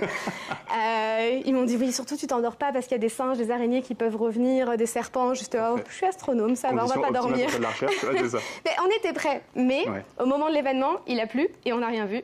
Et c'est ça aussi la vie de l'astronome. Mais nous, on était là. C'est surtout ce qui est intéressant avec ton parcours et ce que tu nous racontes, c'est l'aspect multidisciplinaire et toutes les qualités que tu dois avoir pour faire justement de l'astrophysique, donc non seulement aller sur le terrain, avoir la débrouillardise comme tu disais, les connaissances, les liens et aussi la coordination de projets, mais ça on en parlera juste après, sur le projet qui t'a permis ensuite d'être scientifique de l'année Radio-Canada. Qu'est-ce que tu trouves qui est le plus difficile dans ton métier d'astrophysicien? Je pense que le plus difficile c'est la gestion du temps finalement, parce que on est tous et toutes passionnés par ce qu'on fait, on a envie de faire plein de choses et en fait souvent on va partir sur une idée, on va se dire ça c'est un projet, genre je capote, genre c'est trop bien, j'ai envie de m'y investir à fond. Et puis tu te dis dans ta tête, moi c'est ce que je me dis, ça va durer 1 mois, et puis au final ça dure 2 ans et demi. Ce qui fait que souvent on a des choses qui s'accumulent, et puis c'est cette gestion plutôt de l'énergie et du temps que je trouve difficile, parce que c'est parfois compliqué en recherche de vraiment planifier quand est-ce que ton projet commence, quand est-ce que ton projet s'arrête, parce qu'on cherche une solution ou une réponse qui n'a jamais été explorée par d'autres personnes avant. Avant, quand j'étais en conférence, je tendais à dire faire un doctorat, c'est quand même Google ne sait pas de quoi tu parles. Maintenant, je pense que les AI vont aussi savoir ou inventer une réponse quand on leur pose les questions. Mais en fait, c'est ça, quand vous faites de la recherche, vous explorez pas tout seul, c'est un travail qui est très collectif, mais vous explorez une question qui n'a pas de réponse, que ce soit dans les livres, dans les articles ou sur Internet. Et estimer combien de temps ça prend, pour moi, c'est l'aspect le plus dur. Et les journées ne font que 24 heures, malheureusement. C'est ça, et les nuits encore moins. Donc Est-ce qu'on enchaîne sur les échantillons? Oui. Allez, let's go, c'est parti. Je vais juste enlever quand même ma tête. Ça, c'est l'Australie, c'est un autre setup. Veux-tu qu'on aborde ce sujet-là avant de passer aux échantillons? C'est simplement des belles images, mais je suis partie l'été dernier chercher une météorite dans l'outback australien. On avait ces voitures incroyables. Cette voiture-là, elle s'appelle Ronda parce que l'équipe est passionnée par Ronda Rousey, la fighteuse de UFC. Et donc, on est juste parti à bord pour essayer de chercher des météorites dans l'outback. Donc ça, c'était ma deuxième maison. Et puis, il fallait faire un petit peu attention aux petites bibites qui pouvaient rentrer dans ta tente. Et au final, malheureusement, on n'a pas trouvé la météorite. J'y ai cru, ça c'est moi qui l'ai trouvée. J'étais là en mode ça y est, c'en est une. Et en fait, non, malheureusement, tout ce qu'on a trouvé, c'était du caca de chameau. Mais c'était une belle mission. Je vous jure que des fois ça marche, les missions. Là, je vous ai montré 2 fails, mais la plupart du temps, ça fonctionne. Avant qu'on enchaîne sur les échantillons, comment tu fais pour savoir si c'est une météorite ou pas?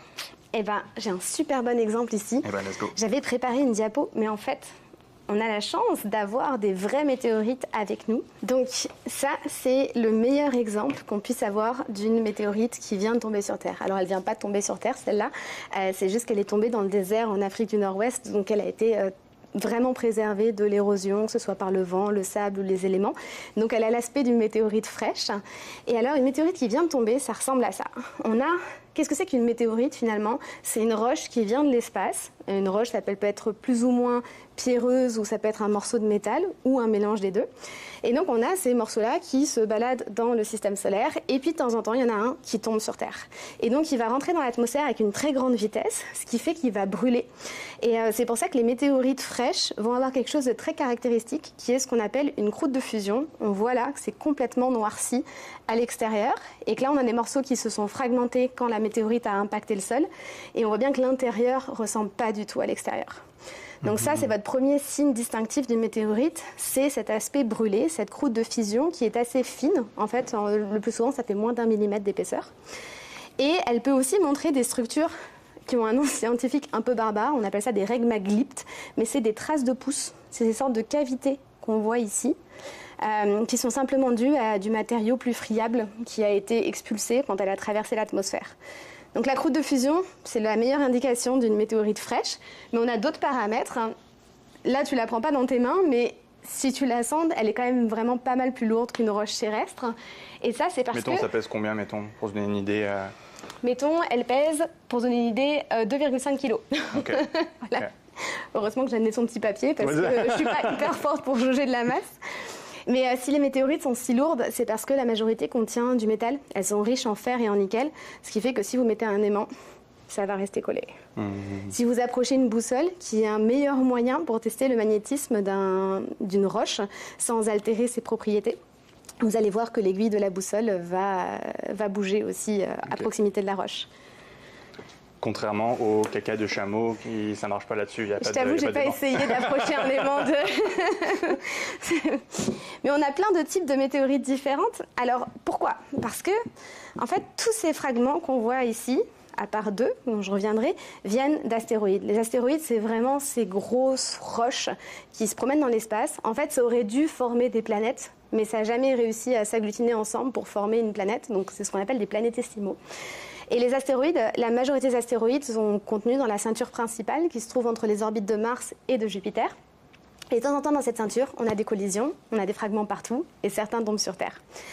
Mais les astéroïdes qui sont très gros, ils vont développer un processus qu'on appelle la différenciation, qui est comme ce qu'on a sur Terre. C'est-à-dire qu'ils vont se mettre à chauffer, et en chauffant, tout le métal qui est contenu dans l'astéroïde va couler au centre de l'astéroïde. Et donc, on va avoir une structure différenciée comme sur Terre, avec un noyau métallique et un manteau rocheux.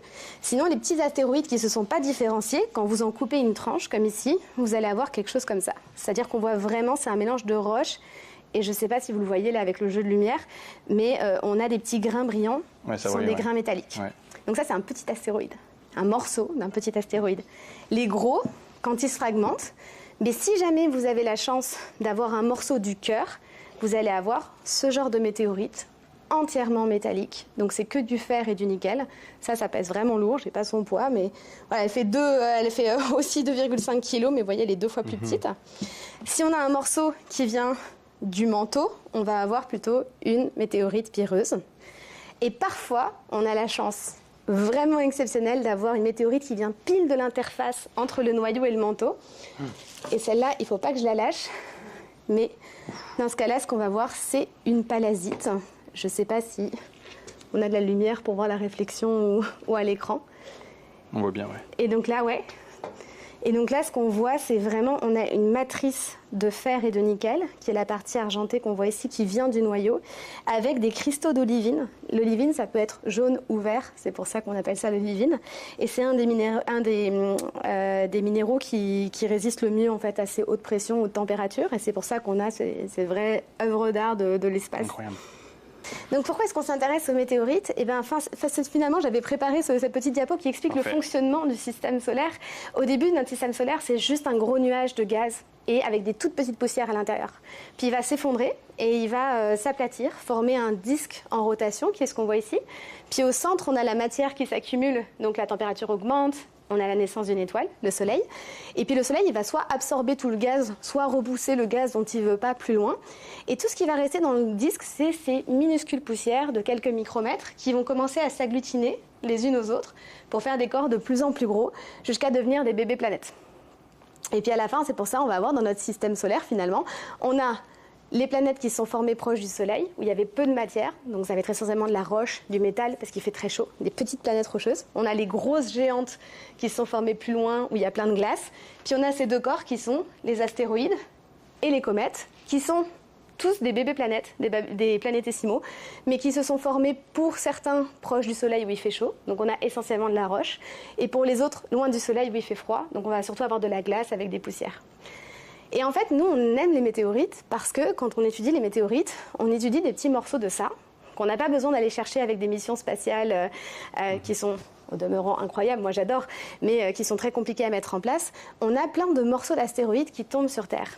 Et en fait, ça nous intéresse parce que les astéroïdes, c'est les premières briques de matière finalement qui se sont constituées dans le système solaire. Donc quand on étudie des météorites, on peut déterminer l'âge du système solaire, sa composition chimique primordiale, comment il a évolué, comment tous ces corps-là ils se sont formés, comment ils se sont fragmentés. Et un exemple de ça, c'est cette météorite-là, qu'on appelle Allende. C'est vraiment grâce en partie à elle qu'on a déterminé l'âge du système solaire. Les petites billes qu'on voit partout, c'est ce qu'on appelle des combres, ça fait partie des solides les plus anciens de tout le système solaire. Et on a aussi une autre météorite incroyable. Alors souvent, les météorites incroyables, elles sont un peu petites, mais pas toutes. Ça, c'est un fragment de Murchison. C'est une météorite qui est tombée en Australie en 1969. Et c'est une météorite très, très primitive. Et à l'intérieur, on a trouvé plus de 50 000 composés organiques différents.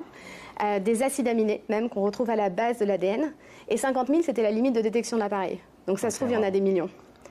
Et en fait, on touche vraiment à ces grandes questions. Allende a des minéraux, enfin a une composition en eau qui est similaire à celle des océans sur Terre.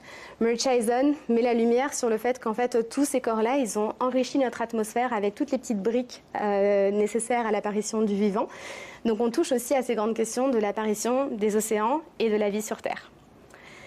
Et les derniers clous du spectacle, c'est que parfois, on n'a pas un morceau d'astéroïde qui tombe sur Terre, mais on a un morceau de planète. Et c'est le cas de celle-ci. Ça, c'est la météorite de Nakhla. C'est la première météorite dont on a des témoignages en fait, qui viennent de l'Égypte. Elle est tombée en Égypte en 1911 et c'est un morceau de Mars qu'on a dans la main. Oh my God. Il y a même une légende qui dit qu'un fermier a dit que ce fragment de météorite, il était tombé sur son chien et il avait vaporisé son chien. C'est une légende parce que, je vous rassure, si une météorite vous tombe dessus, ça peut faire mal, mais vous n'allez pas être vaporisé. En général, c'est pas très chaud. Et là, on a un peu une des superstars de notre collection qui paye pas de mine vue comme ça. Mais là, ce qu'on voit, c'est un morceau de la Lune. C'est une météorite lunaire de 1 kg.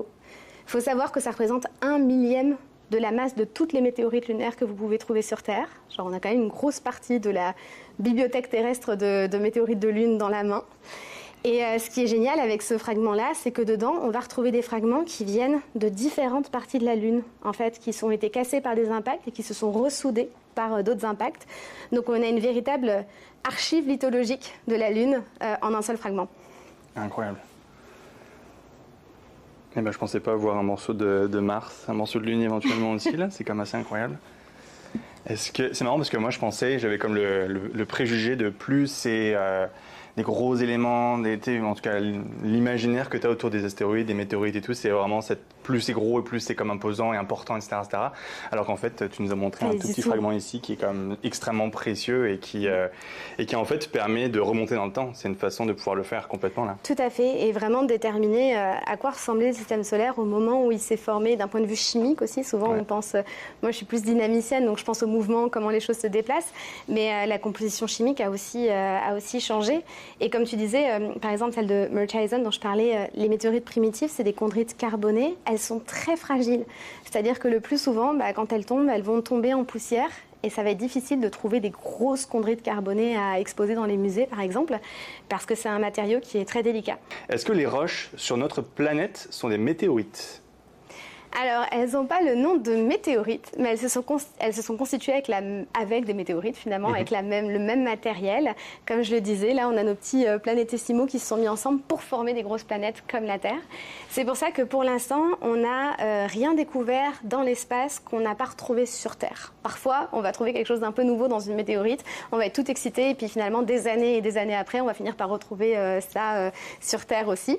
Donc, on vient du même matériel. Mais notre planète, elle est tellement grosse qu'elle a beaucoup évolué, elle s'est différenciée aussi, mais on a eu la tectonique des plaques, on a l'atmosphère, on a les océans qui sont venus altérer la roche. Donc c'est pour ça que parfois pour répondre aux questions d'où on vient et comment on a évolué, on est obligé d'aller chercher cette réponse-là ailleurs dans l'espace, dans des corps qui sont restés figés dans le temps. Comment faites-vous pour trouver les météorites tombées sur la Terre ? Est-ce qu'il y a des spots en particulier, comme plus propices ? Alors, c'est une très bonne question. Il n'y a pas de... Déjà, il n'y a pas de position d'endroit sur la Terre où les météorites vont tomber de façon préférentielle. On a les météorites qui tombent partout sur Terre, sauf que la Terre, il y a des endroits qui sont plus ou moins propices pour les retrouver. Notamment, on a des océans, au Québec, on a beaucoup de forêts, on a beaucoup de lacs. C'est pas forcément évident de trouver des météorites là-dedans. C'est pour ça qu'on en trouve en général plus dans les déserts, pas parce qu'il en tombe plus dans les déserts, mais parce qu'elles sont mieux préservées. Mais nous, on n'aime pas trop ça, parce que nous, on veut récupérer des météorites fraîches, puis surtout, quand elles viennent de tomber, on veut savoir d'où elles viennent. Et pour savoir d'où elles viennent, ça nous prend de les observer quand elles rentrent dans l'atmosphère et puis de calculer la trajectoire. Et donc pour ça, on développe des réseaux de caméras qui justement ont pour objectif de scruter le ciel. Donc là, nous, on a un réseau de 11 caméras dans la vallée du Bas-Saint-Laurent. C'est des caméras All Sky, donc à 360 degrés. Okay. Et puis ça, c'est la caméra qu'on a juste sur le toit du Planétarium de Montréal. On voit le stade olympique ici. Et puis donc, ce qu'on va chercher vraiment, c'est à regarder le ciel toutes les nuits et chercher ces longs signaux brillants qu'on voit dans le ciel, qu'on appelle des météores. On les appelle parfois des étoiles filantes, mais il vaut mieux dire météores, c'est le terme scientifique. Okay. Et donc, des météores très très brillants qui descendent très bas dans l'atmosphère, ça peut indiquer une chute de météorite. Okay. Donc, on fait ça, et puis ça fonctionne plutôt bien, parce que grâce à Dôme, rien qu'en 2025, on a trouvé 3 chutes. On a identifié 3 chutes de météorites au Québec. Donc une proche de Drummondville, l'autre le long de la route du 8e rang et puis la 3e proche du lac Brome. On les a pas retrouvés malheureusement parce qu'on n'a pas eu la capacité de partir avec des équipes de dizaines et de dizaines de personnes pour les chercher. Mais si vous passez dans le coin et que vous trouvez un caillou qui ressemble à celui que je vous ai montré tout à l'heure, appelez-nous. On est là. Il vous appartient, soit dit en passant. On ne va pas vous le voler, mais on va vous aider à justement l'identifier et confirmer son origine extraterrestre. Puis parfois, j'imagine quand même que vous les récupérez pour ensuite les mettre dans votre collection, les échantillons que des citoyens peuvent trouver. Oui, c'est arrivé notamment avec la météorite de Penouille. Okay. En fait, la collection du planétarium, elle a commencé avec la chute de Saint-Robert en 1994, qui est la seule chute de météorite qu'on ait au Québec. Donc on parle de chute quand on l'a vu tomber. Okay. Sinon, quand on trouve le fragment, on appelle ça une trouvaille. Puis d'ailleurs, je l'ai juste ici. Alors j'ai enlevé mon gant, mais ça, c'est un petit morceau de Saint-Robert, okay. Anciennement couverte de croûte de fusion. Je te laisse peut-être le zoomer dans la caméra. Oui. Ça, on pourra bien le voir. Voilà, Saint-Robert, à peu près. Saint-Robert, ok. Et oui, parce que les météorites prennent le nom de l'endroit où elles sont tombées. Okay. Donc celle-là, elle est tombée près de Saint-Robert. Et en fait, suite au battage médiatique qu'il y a eu à la chute, on a commencé à parler de qu'est-ce que c'était que les météorites, comment on les reconnaît. Et puis là, il y a un monsieur qui s'est dit, mais moi, quand j'avais 12 ans, j'étais sur une plage en Gaspésie, j'ai trouvé une roche qui était très magnétique, puis je l'ai gardée tout ce temps-là parce qu'il aimait les roches, il aimait les collectionner, mais il ne savait pas que c'était... Ouais, c'est ça. Il paraît que sa maman, à un moment, a dit il y a beaucoup trop de cailloux dans ta chambre, tu jettes tout, t'en gardes juste, genre, je sais plus, 10 ou 20. Le pire cauchemar des géologues. Qu'un proche dise il y a trop de cailloux dans ta maison, c'est le pire cauchemar, ça. Moi, je les cache dans les pots de fleurs après. Mais chacun son truc, en fait. Ça fait décoratif. Et en fait, il a gardé celle-ci, puis il l'a amenée au planétarium, et c'est la seule vraie météorite qu'on nous ait amenée au planétarium. Nous, on est là aussi pour répondre aux demandes d'identification. Et donc, c'est la météorite de Penouille qui est exposée là en bas. Est-ce qu'il y a plus d'astéroïdes qui tombent sur la Terre que sur d'autres planètes? C'est pas une question facile pour moi, ça. Oui et non. Okay. Je dirais quand même... En fait... La plupart des astéroïdes maintenant, parce qu'à l'époque c'était pas le cas, quand le système solaire s'est formé, il y avait des roches partout. Donc en général, les planètes qui avaient le plus d'impact, c'était les grosses planètes qui ont une grosse gravité, comme par exemple Jupiter, qui pouvait se prendre beaucoup d'impact. Ça a été aussi le cas de la Terre et de la Lune. On voit que la Lune, elle a des cratères partout. C'est à cause de cette époque-là. Maintenant que les choses se sont un petit peu stabilisées, la majorité des astéroïdes qui donnent des météorites se trouvent entre Mars et Jupiter. Ce qui fait qu'on va avoir pas mal d'impact sur Mars parce qu'elle est proche. Okay. Mais ensuite, on a aussi pas mal d'impact sur la Terre parce qu'on n'est pas si loin et on est assez gros. On est 2 fois plus gros que Mars à peu près. Donc c'est ça qui va jouer. Votre taille et puis votre proximité à la ceinture d'astéroïdes. Combien ça peut valoir une météorite? Alors ça, c'est une bonne question. Ça dépend. Ça va dépendre de son type, à quel point c'est une météorite qui est rare. Typiquement, la première que j'ai montrée, elle n'est pas classée. C'est une chondrite qu'on appelle ordinaire parce que ça représente la majorité de ce qui tombe sur Terre. Okay. Ça peut valoir quelques dollars, quelques dizaines de dollars le gramme, à peu près. Okay. J'ai l'impression qu'on est en train de parler de cartes Pokémon, tu sais, les cartes plus ou moins rares, mettons, genre. C'est exactement ça. On est là-dedans, là. Enfin, mettons ici, là. Est-ce que c'est des bonnes cartes Pokémon qu'on a là? Il y a la même passion. Oui, mais je ne vais pas dire leur prix parce qu'elles sont trop bonnes. Mais on les trouve sur Facebook Market, c'est qu'on train de dire on peut les trouver sur Facebook, on serait surpris de ce qu'on trouve sur Facebook. Oui, c'est vrai. Mais attention à ne pas vous faire arnaquer parce qu'il y a beaucoup d'arnaques aussi sur Facebook et sur les réseaux. Mais donc, les chondrites ordinaires, quelques dollars, quelques dizaines de dollars le gramme. Okay. Les lunaires et les martiennes, ça peut monter à quelques centaines de dollars le gramme. Okay. Et parfois, on a des météorites qui coûtent cher aussi parce qu'elles ont une histoire exceptionnelle. C'est le cas de 2023 CX1, dont on parlera peut-être après, qui a donné la météorite de Saint-Pierre-le-Vigier, parce que c'est tombé proche de Saint-Pierre-le-Vigier. Moi, j'ai un tout petit bout ici qu'une amie m'a offert pour ma fête. Donc, je peux même pas le montrer, je pense, parce qu'il est vraiment minuscule. C'est une chondrite ordinaire. Okay. Donc, a priori, quelques dollars le gramme. Si tu le mets sur ton gant blanc, avec la caméra, on pourrait le voir peut-être. Voilà, la petite poussière. Je ne sais pas si on pourrait le voir éventuellement. C'est pas très... Oups. Est-ce qu'on voit ça? C'est vraiment un petit grain. On voit un petit peu, Et en fait, celle-ci, elle devrait valoir quelques dollars le gramme parce qu'elle n'a rien de très exceptionnel. Elle coûte 1500 $ le gramme. Okay. Pourquoi? Parce qu'elle a une belle histoire à raconter, on l'a vue tomber, on l'a étudiée sous toutes ses coutures, il y a plein de gens qui sont allés chercher. Donc la valeur des météorites, c'est très variable. Ok. Mais qui c'est qui décide de la valeur? Le marché. Ok. C'est un vrai problème d'ailleurs pour les scientifiques ou les conservateurs de collections, parce que nous, ce qu'on cherche, au-delà de c'est sûr que ça a une valeur financière, on ne le nie pas parce que c'est des choses qui sont rares, mais ça a avant tout une valeur scientifique qui est inestimable, comme on l'a vu. Ça nous permet d'apprendre plein de choses sur le système solaire qui sont cruciales, qu'on ne peut pas obtenir autrement, en tout cas facilement. Ouais. Et le problème, c'est que parfois cet appât du gain de... pas tous, mais de certains chasseurs, ils vont trouver des gros fragments qui ont une valeur scientifique très importante et puis ils vont le couper en tout petits morceaux pour en vendre plus. Et donc, de plus en plus, on a des gens qui essaient de se mobiliser là-dessus, de sauver des grosses météorites pour pouvoir les donner à des musées, les vendre à des musées, mais qu'elles soient protégées. En fait, il faut préserver ce patrimoine-là. Et c'est pour ça, moi, j'essaie d'encourager les gens en leur expliquant, oui, c'est sûr que ça a une valeur. Donc, on ne va pas vous la voler, nous. Si vous nous la montrez, on va juste l'analyser. Vous aurez permis de faire avancer la science. On ne va pas la détruire sans votre approbation. Et après, on vous la rend. Et puis, c'est tout. Enfin, c'est mieux pour vous. Vous aurez plein d'informations aussi si vous décidez de vous en séparer un jour. Alors, tout à fait. On compte beaucoup sur l'aide des gens quand il y a une chute pour chercher les fragments ou les retrouver. Parce qu'on ne peut pas mobiliser une armée de chercheurs à chaque fois, de chercheurs de météorites, s'entend, à chaque fois qu'il y a une chute. Et on veut les récupérer rapidement. Et donc là... moi, j'ai la chance d'être dans cette science où n'importe qui peut faire de la vraie science dans le monde des météores. On a beaucoup de réseaux de caméras qui sont entièrement amateurs. Donc, c'est amateur pas dans le sens péjoratif du terme. C'est des gens qui en retirent pas de bénéfices, c'est pas leur métier, mais qui sont bien plus calés en science que certains qui sont professionnels, mais qui sont passionnés, qui vont installer leurs caméras, qui vont nous aider à identifier ces chutes et aller les chercher. Après, je me permets de dire, si vous pensez que vous avez une météorite, venez pas au planétarium, s'il vous plaît. On a mis en place justement tout un formulaire internet sur le web, sur le site d'Espace pour la Vie, qui s'appelle Comment reconnaître une météorite, identifier une météorite. Vous avez plein de critères que vous devez respecter, et si votre fragment répond à ces critères, vous nous envoyez une photo, un formulaire, et si c'est effectivement une météorite ou potentiellement une météorite, moi je vais vous répondre en prenant un rendez-vous avec vous pour analyser ça en détail. Mais on reçoit des centaines et des centaines de requêtes. Ah oui, c'est vrai.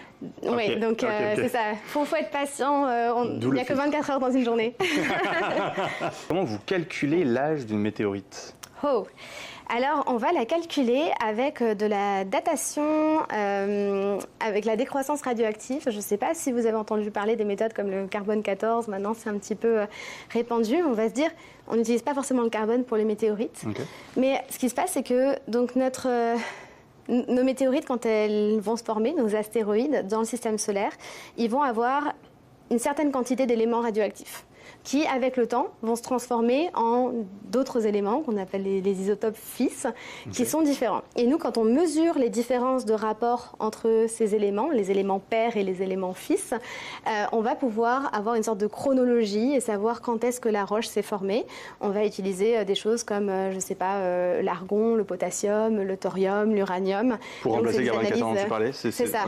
Parce qu'en fait, ça dépend de votre durée de vie. Là, on parle de matériel qui a 4,56 milliards d'années.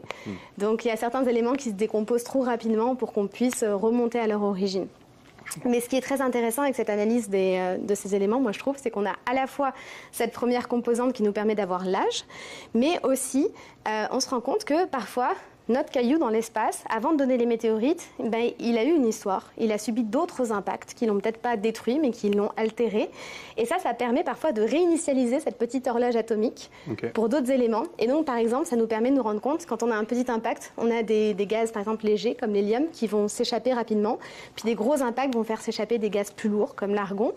Et en mesurant les différences, on va pouvoir dire « Ah bah, ce corps-là, il s'est formé il y a 4,56 milliards d'années, mais il y a à peu près 3 milliards d'années, il a eu un gros impact. » Et puis il y a 1 milliard d'années, ou 300 000 ans, il a eu plein de petits impacts qui ont aussi enlevé un petit peu de gaz. Donc on reconstruit cette histoire. Et je vais m'arrêter là, mais on a, avec d'autres de ces éléments chimiques, on a aussi moyen de savoir quand est-ce que notre météorite à nous, elle s'est séparée de son astéroïde d'origine. Donc là, on parle de l'astéroïde qui a explosé dans la ceinture principale, le fragment qui a voyagé dans l'espace. Et en fait, en voyageant dans l'espace, il a été un peu irradié par le Soleil et du rayonnement qui vient d'autres galaxies. Et ça fait qu'on a aussi une horloge à ce moment-là qui nous permet, nous, de savoir, au moment où il est tombé sur Terre, quand est-ce qu'il était plus protégé à l'intérieur d'un gros astéroïde. Puis à quel point c'est précis cette horloge-là? Puis la datation justement dont tu parles, est-ce qu'on parle d'une échelle, mettons, de quelques dizaines de milliers d'années? Ou comment est-ce que vous arrivez à trouver une échelle de temps? Alors, ça dépend, encore une fois. Dans le cas de CX1, l'astéroïde pour lequel moi j'ai vraiment mis les mains dedans et j'étais impliquée dans cette étude-là, on a eu un résultat très précis à la hauteur de quelques centaines de milliers d'années. Okay. Ça reste très précis parce que parfois vous allez avoir plusieurs fragments d'une même météorite et les mesures ne donnent pas la même chose.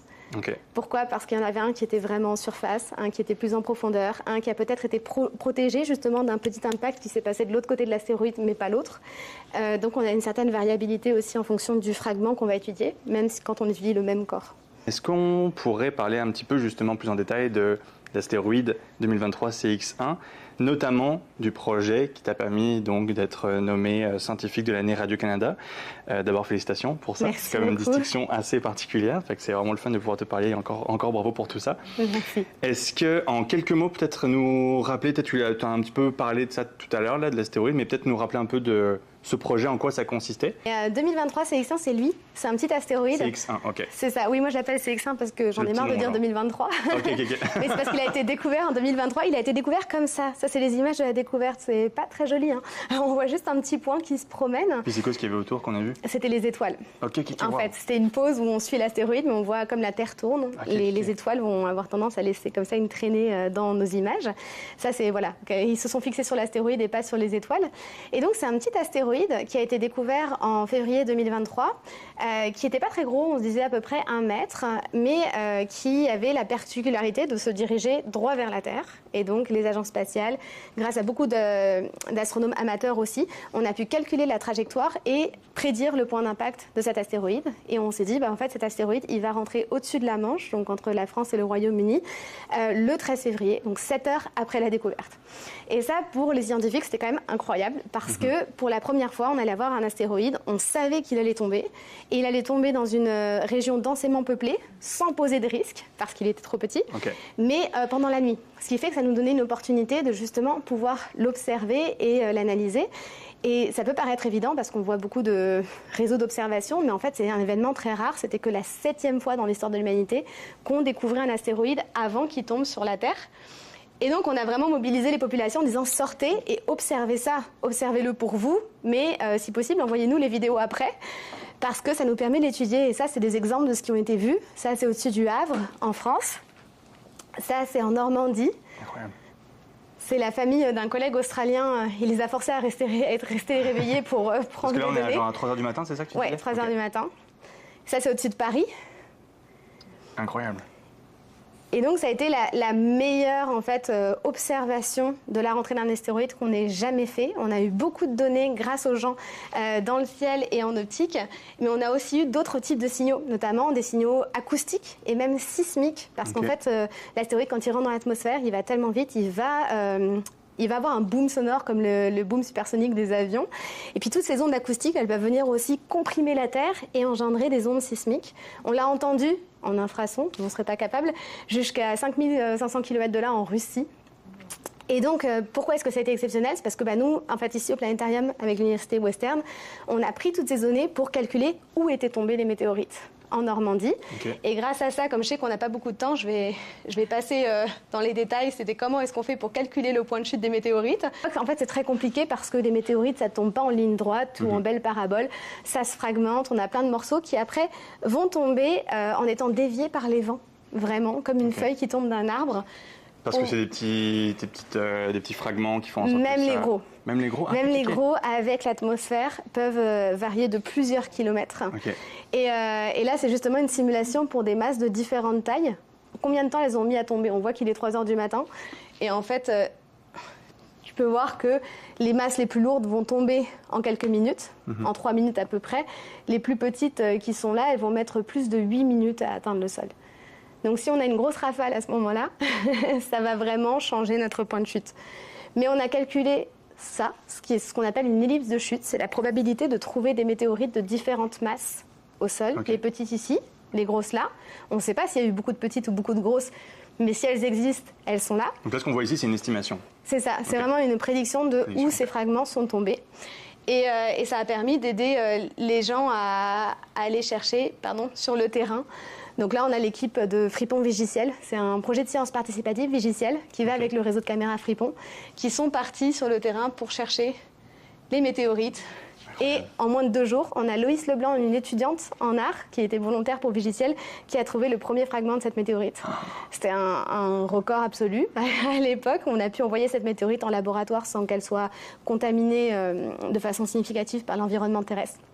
Et donc, c'est chercher une aiguille dans une botte de foin, là, on s'entend, là, parce que des petits morceaux comme ça. Là, je montre, c'est un exemple, le petit fragment que je vous ai montré ici, de cette météorite. Il est tombé là. Et en fait, là, on a une grosse masse qui s'est complètement smashée sur un terrain de tennis. Et ce qui fait que les gens, en étant debout, ne pouvaient pas voir les morceaux parce qu'ils étaient trop petits. Donc ça, c'est un de mes directeurs de thèse de l'époque. Et on a un monsieur qui faisait le tour de l'autre côté du terrain de tennis pour chercher tous les petits fragments. Et donc pourquoi est-ce que ça a été important? C'est parce que c'est la première fois qu'on étudie un astéroïde sous toutes ses coutures. Donc dans l'espace, l'atmosphère, en laboratoire. On a regroupé cette énorme collaboration de 97 chercheurs pour vraiment tout étudier. Je pense qu'on en a fait le corps le mieux caractérisé de tout le système solaire. Et ça nous a permis de comprendre que même si c'est un astéroïde très normal, je disais que c'était une chondrite ordinaire, très représentatif de ce qui nous tombe dessus, son comportement dans l'atmosphère était pas habituel, c'est-à-dire que la plupart des gros astéroïdes qui rentrent dans l'atmosphère, ils vont avoir plein de fragmentation, perdre de l'énergie tout du long, ce qui fait qu'ils peuvent être dangereux, mais globalement, on va avoir plein d'événements qui vont atténuer son énergie. CX-1, il n'a pas du tout fait ça, il est resté entier, et à 30 km d'altitude, il a perdu 98% de sa masse et de son énergie d'un coup. Il a explosé. C'est un peu comme une bombe. J'ai calculé que l'équivalent en énergie, c'est une grosse explosion industrielle, ou 250 millions de balles de pistolet tirées en même temps pour avoir un équivalent. De puissance, et donc, il ne présentait pas de risque parce qu'il était tout petit, ce corps-là. En haut de l'atmosphère, il faisait à peu près 76 cm. C'est pas gros. Mais on a montré que même un corps qui n'est pas vraiment gros peut générer des ondes de choc qui sont disproportionnées par rapport à leur taille.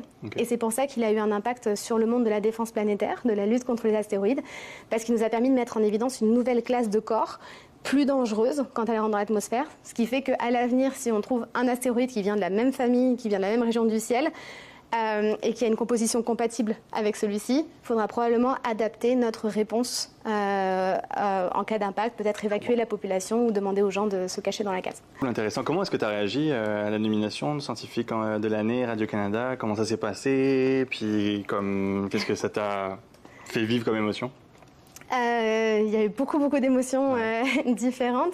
Quand je l'ai appris, quand Sophie André Blondin, que je remercie une nouvelle fois, me l'a annoncé au téléphone, j'étais sur le point de partir en vacances en fait. J'avais un message de « Pouvez-vous m'appeler ?» Et moi j'étais là « Ouais, genre je sais vraiment je vais pas partir. » Oh là là, c'est parce que mes valises sont prêtes.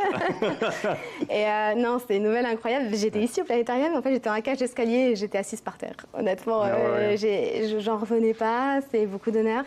Ce projet, il a été hyper stimulant et enrichissant d'un point de vue scientifique, mais ça a été aussi un gros défi pour moi, personnellement, surtout d'un point de vue humain. Donc, recevoir cette reconnaissance-là pour ce projet de recherche-là, ça a une magnitude différente. Parce qu'on précise aussi que, vous l'aurez compris, ça s'est passé donc en Europe, tout ça, puis ça a demandé une collaboration avec près d'une centaine de groupes de recherche. Donc imaginez de devoir coordonner de manière internationale des laboratoires qui ne sont pas physiquement au bout du couloir. Beaucoup de personnes, on parle de laboratoires, mais énormément de personnes. Et toi, donc, tu as coordonné ce projet-là. On disait en pré-entrevue, encore une fois, la liste des courriels, la liste d'envoi des courriels, ça a dû être quand même quelque chose à vivre. Donc, et ça t'a pris parce que c'est tombé en avril 2023, c'est ça? En février 2023. Février 2023. Et le papier a été publié en fin d'année 2025. Ouais. Donc ça a comme pris un peu plus d'1 an et demi. 2 ans, deux ans quasiment. Bien 2 ans et demi. 2 ans et demi pour du début de A à Z, c'est quand même quelque chose, par exemple. C'est quand même un sprint dans le milieu de la recherche, publié aussi rapidement comme ça sur un projet avec autant de collaboration, c'est pas rien. C'était un projet ambitieux et puis je tiens aussi à remettre en avant mes co-auteurs, ceux qui ont été là. jusqu'au bout avec la bonne énergie parce que c'était un choix qui n'était pas évident. Ouais. Le choix logique, ça aurait été chacun publie dans son coin rapidement tant que l'attention aussi médiatique, elle est là. Et là, on a choisi de... Enfin, j'ai choisi. On a été vraiment soutenus de publier tous ensemble. Et c'est vrai que c'était un sacrifice pour certains, pas tellement un sacrifice d'ego. Pour certains, il y avait un problème d'ego. Mais pour d'autres, c'est parce que l'article fait 4 pages. Donc, on a des mois entiers de travail d'une équipe de recherche qui, parfois, dans cet article-là, sont résumés en une phrase. Une phrase qui est hyper importante et vraiment porteuse de sens, mais c'est sûr que vous n'allez pas être autant mis en avant dans une collaboration de 97 chercheurs que quand vous êtes tout seul. Ouais. Et c'est pas juste une question de mérite. Parfois, on a des étudiants qui ont besoin de cette visibilité-là pour avoir des financements pour continuer dans la recherche, qui est un milieu quand même très compétitif.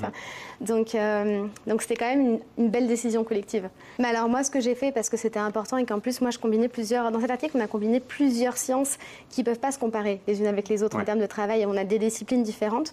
Donc, si jamais ça vous intéresse d'aller voir la publication originale qui est dans Nature Astronomy, à la fin, vous avez la contribution de chacun qui est détaillée.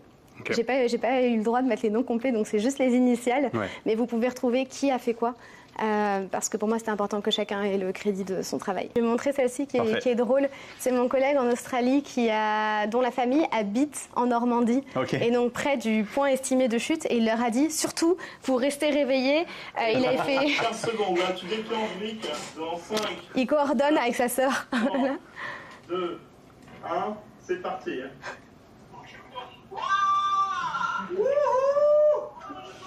Incroyable. Et la vidéo, donc,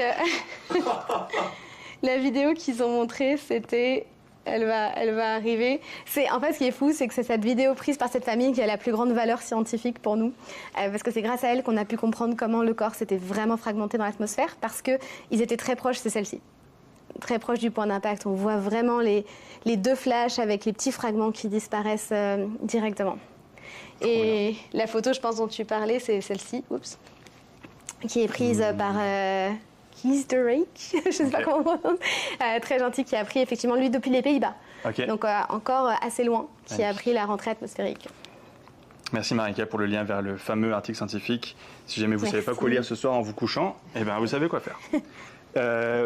Le vert ici, là, on dirait que ça m'intrigue un peu. Est-ce qu'il y a une raison particulière? Est-ce que c'est parce que c'est l'appareil photo qui fait ça ou parce qu'il y a une raison particulière? Oui, c'est surtout avec la prise de vue. En fait, les météores, donc ces phénomènes lumineux, vont quand même avoir une couleur qui dépend de leur composition chimique et de leur vitesse. Quand vous regardez une pluie d'étoiles filantes, donc une pluie de météores la nuit, il y en a certaines, elles ont vraiment des couleurs jaune, vert, rouge en fonction de la composition.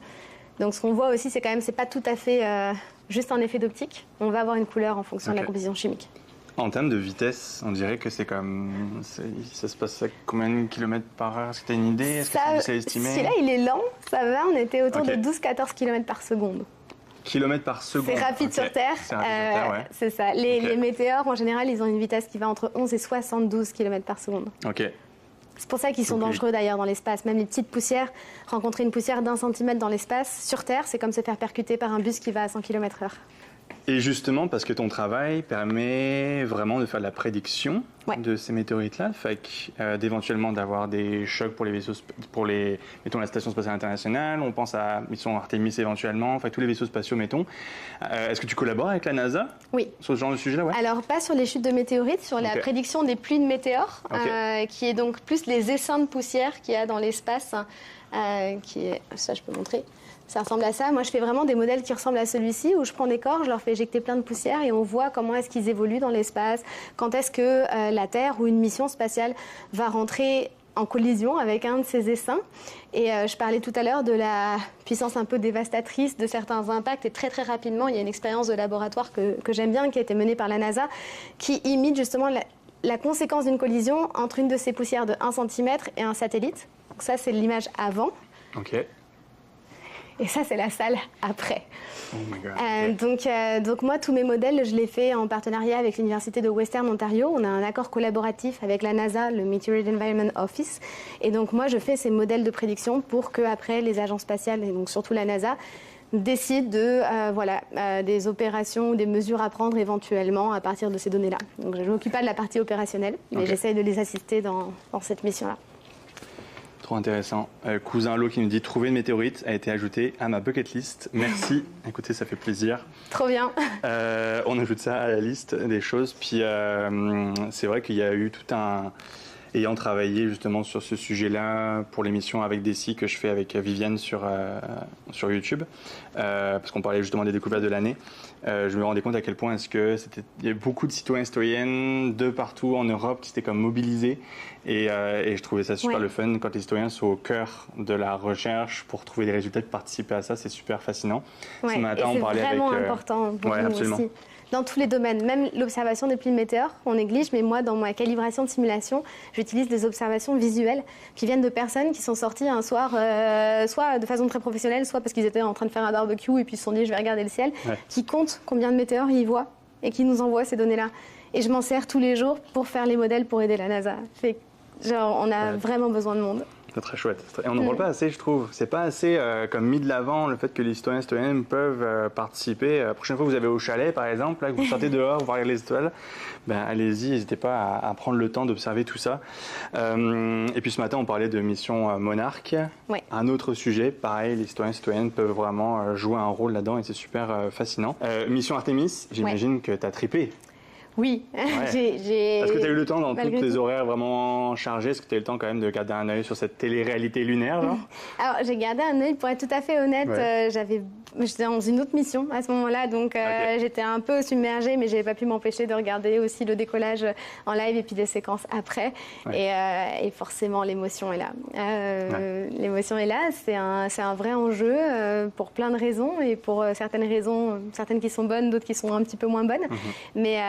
Mais si ça peut contribuer à réveiller des passions et puis inciter les jeunes, il y aura bientôt le nouveau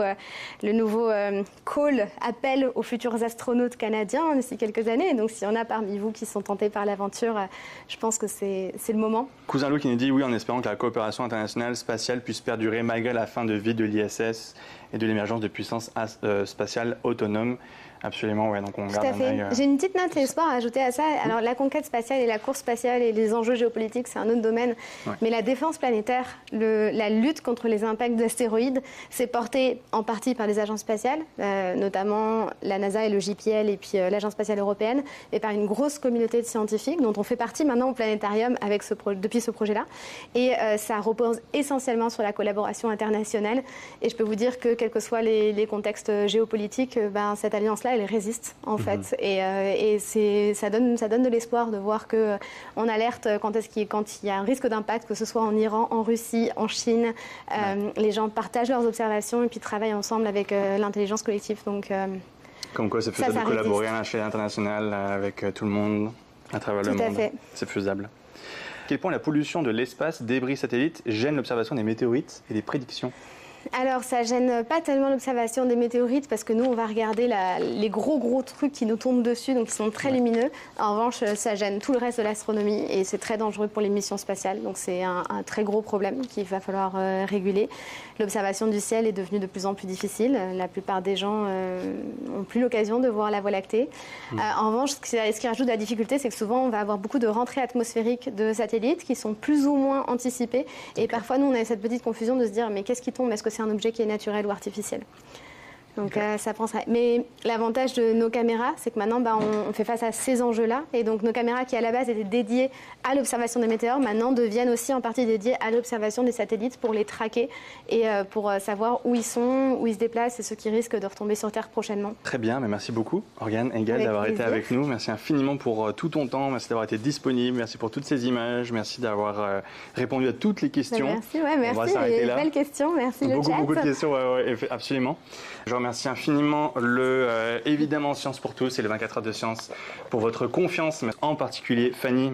Merci également à Espace pour la vie, notamment Marika et Isabelle, et l'équipe technique, Diego et Justin également. Merci encore une fois infiniment, une fois de plus, à Vincent Grondin et Oriane Engel d'avoir été là ce matin. Je sais que vous avez un horaire assez chargé, tous les deux, donc merci d'avoir été là, merci d'avoir pris de votre temps. Merci aussi aux écoles qui nous ont rejoints aujourd'hui et à toutes les personnes qui ont participé, toutes vos questions. C'est toujours vraiment un plaisir de pouvoir vous lire et de rebondir. Et croyez-moi, parfois, les questions sont assez pointues pour nos experts et expertes. Donc, merci pour ça. Merci d'avoir été si participatif aujourd'hui.